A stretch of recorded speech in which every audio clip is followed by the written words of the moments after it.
while pastoring, I loved cars. I loved to drive. I still love driving. It's fun. When I get the chance, which I hardly get. You see, I probably drive maybe twice or thrice in a whole year. Can you imagine that? And then this driving I'm talking about, just a few, I love to drive. I liked it. I enjoyed it. So there was that year, several years ago. I bought different cars at different times. Then I got this one that I liked so much. And the man knew how to advertise it for me. Customized, nice, one in town. So I looked at the car. I liked it. I wanted it. I was already buying, this car or that car. Made no difference now. So I didn't need any consultations with the Spirit. When you're already on cruise and there's nothing on the road, you just keep going. You don't try to, everything is, so you don't prepare for emergencies. So it was gone. And that's the way I came to this car. And I liked it. No consultations. And I paid more for that car than any other 3 cars put together before then. I was excited. And it was not a brand new car. Yet I spent so much money on it because it was customized. Okay. I bought it and went home with it. Come out every day and clean it. Look at it shining. You wish you could drive it out and be outside at the same time and be looking at it. Anyway, one day, while it was still, new, I'd only driven it out maybe to church once or twice. So it's just there because I had other cars. Okay. In this Monday, I believe it was, you got this car, you're not driving it, nowhere to go. You have to look for somewhere to go. So I needed somewhere to go. So I said, okay, I'm going to buy fuel. And then from there, my mom was with my sister. And so I said, I'll drive to see my mom. And then, just go out. This was now around 6:30 p.m. So I'm gone. That's the way I went out. Bought the fuel, filled the tank, and drove, heading for my sister's place to see my mom. Stopped on the way at this supermarket that I'd been to several times. I thought, okay, let me buy some things to take there. As I stopped, before I could come out of the car, another car stopped beside me. And some guys jumped out with guns. 2 of them in front of me just releasing bullets into the air. They were just like, it was fun for them. They just stood there. And the others came to the doors. One said, come down, move in, out. They were giving all kinds of commands. I didn't know where I was.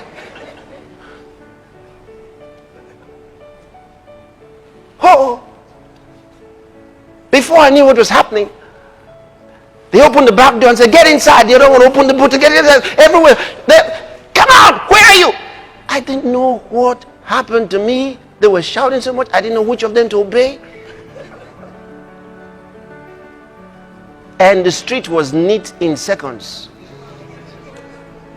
They fled. The people fled.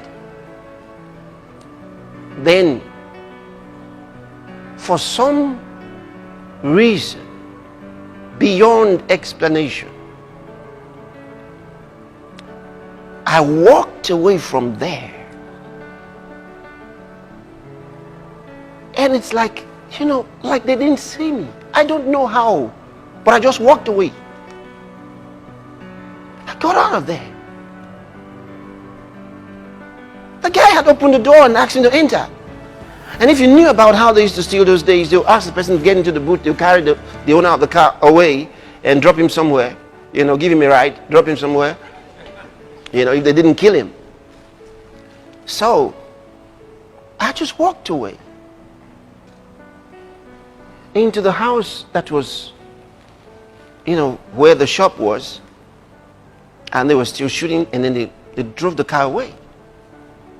Still unclear to me how I got out of that place. Now, my car was gone. I'm going to see my mom. Now I'm walking. I didn't even remember whether I was to buy anything anymore. The car was gone, the money, whatever, everything was gone. Now, as I walk down the street, and here's the reason for this story. As I walk down the street, all by myself, like this, a thought hit me. A moment ago, you're riding a big car. Now, you're walking in the street like anybody else, but you are the same person. At that moment, everything, every desire, every fascination with cars and all of those things left me. I lost interest in all those things instantly. It's like a miracle. Something you can't explain. I lost interest in all of those things at once. I said, a moment ago you were there in that car, and right now you're walking like anybody else in the street. But you are the same person. A man's life doesn't consist in the abundance of things he possesses.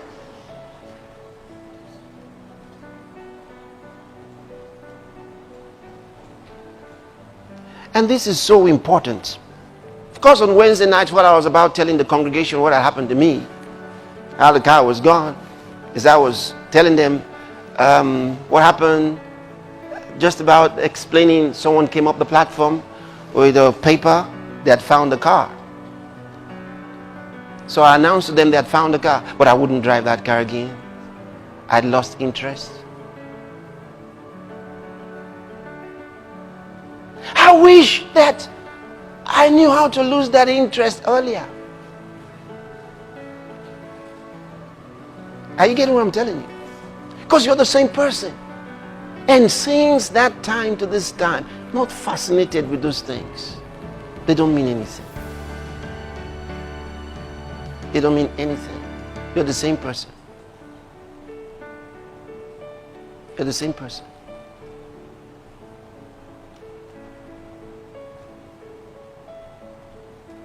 Don't wish for those things. Wish to fulfill the call of God in your life. That's the most important. Have a different kind of desire.